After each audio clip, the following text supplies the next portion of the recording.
saa haddan saa u jeedaan waxaan ku sugannahay waxa weeyaan safaaradda Soomaalida ee dalkan Germany. Saad u jeedaan xaggayga sare waxaa bilabilanaya calanka Soomaaliya ama saad arkaysaan halka hadda taaganay waa safaaradda Soomaalida ee dalkan Germany.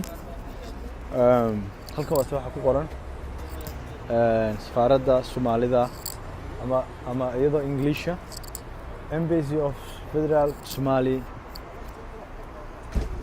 of Somalia Republic of Somalia, sorry. marka xagga sare calanka Soomaaliya ka balanaya saad u jeedaan waxa korkayga marka waa ka barnaamijkii Hereri qaybta ugu dambeysay magaalada Berlin baan wadnaa kulli gabadhii baan ku jirnaa halkan Hereri yaa taagan safaaradda